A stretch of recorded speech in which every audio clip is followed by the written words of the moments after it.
Hello, it's Kristen from the Together Act. So today I'd like to share with you a few things that are going on with me. They are some issues that I'm currently having that are making me feel a bit like an imposter, because they are issues within the world of kind of organizing and living a life that you're really thrilled with and all of that. I feel like I'm pretty equipped and good at helping people get their own lives together and fix problems with regards to organizing and streamlining and creating outfits and that sort of thing. But I am right now having some issues with some different areas of my own life, and I need to make some changes. I'm ready to make some changes. So to start, I guess, for those of you who maybe aren't aware, I don't know if I've ever mentioned this anywhere in my blog or in my videos. When I first started the Together Act many years ago, I started it as a wardrobe consulting and closet organizing business, which it still is today. It then bloomed into the blog and the YouTube channel last year, and I enjoy all of it. I really love the community that I get to be a part of as a result of YouTube and the blog. And I guess the funny part for me sometimes is that the name of my business, the Together Act, came about because I am constantly saying out loud to my family, I need to go get my act together, or I'm going to take some time this afternoon and get my act together, or this weekend I'm going to get my act together. I need to get my act together. And so I looked at a whole bunch of names and really threw out, we brainstormed and came up with a bunch of ideas that were really quite clever and good. But when it came down to it, there was really only one answer, and that was the Together Act. It is such a recurring theme in my life, getting my act together. So in the name of kind of full disclosure and complete confession here, I don't feel like I have my act together in some areas right now, and I am going to make some changes and fix the things that are bugging me so that I can better help you if you're suffering from those same things in your lives.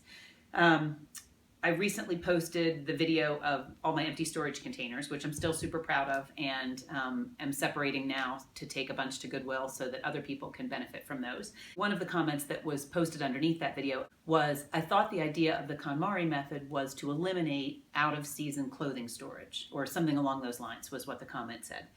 And while I remain firm in my belief that I like out-of-season storage outside of my closet. I live in a climate where winter is cold and spring and summer are warm, and I don't want big fuzzy sweaters in my closet all year long. For some people that works. My closet isn't really big enough for that, and I don't want them in there. In addition, I really like the thrill of opening up the box of out-of-season clothing when it's time to switch my closet. It sort of feels like I have new things that I've forgotten about. So for me, having the out-of-season storage for clothing isn't a problem or a sticking point. I'm okay with that. But the comment kind of hit home for me because I realized that I have a lot of stuff still. And when I look at the basement and all of those bins, I don't need what's in those bins for the most part. Some of them have things that I will keep forever, but certainly there's stuff down there that didn't make the cut and probably doesn't spark joy, and I'm kind of embarrassed that that's what my viewers are seeing. So I'm going to work on that. I've already mentioned that I'm going to revisit the KonMari method in my home this summer. I live with 4 other people. I have 3 teenage children and my husband, and while they're all on board, just the busyness of day-to-day life with 5 people living in a home has made some of our cupboards not quite as tight as they were last year when we first did the KonMari treatment. We've gotten lax in some areas, and admittedly, I am still dreadful at paper. The paper category overwhelms me like no other.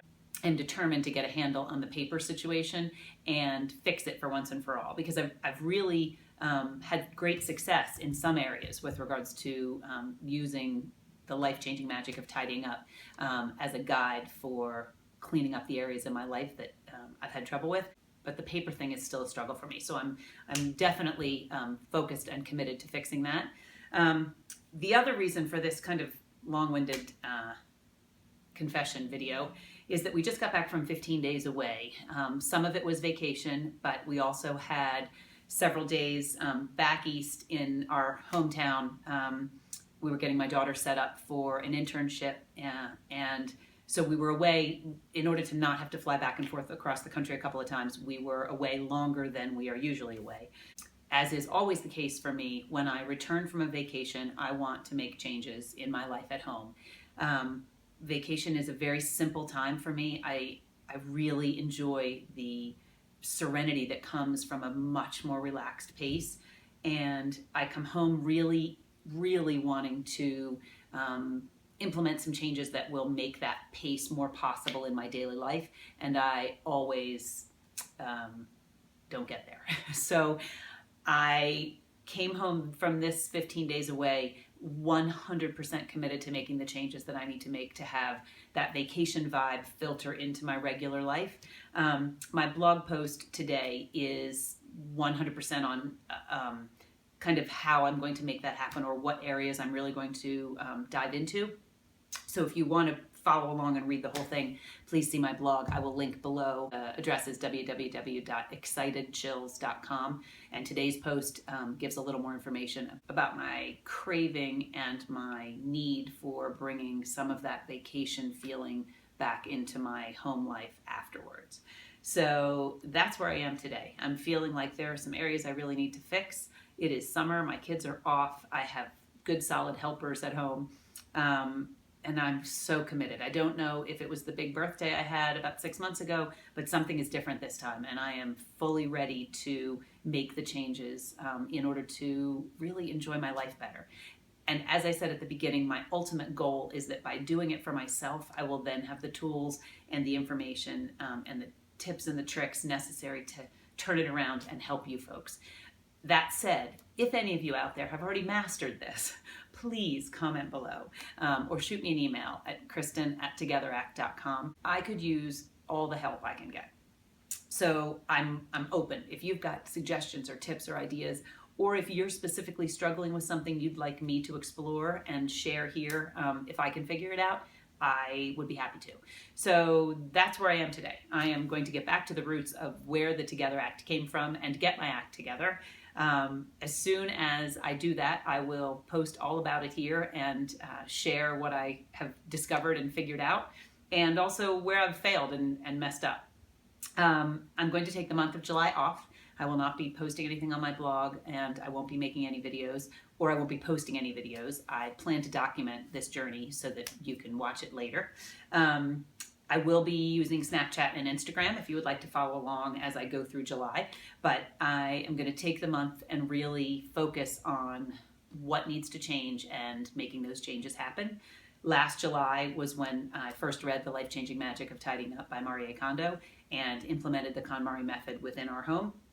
I feel like this 1-year anniversary is the perfect time to kind of tweak the things that aren't going as well as I'd like and get things sorted out so that I am in a better place. So thank you very much for tuning in today. I look forward to sharing with you the trials and tribulations and hopefully huge successes of the experiment I'm about to take on, where I try to bring vacation living home and also try to fine-tune the KonMari areas where my home could use some work. Thanks so much. I will be back in August. I hope July is super wonderful for you.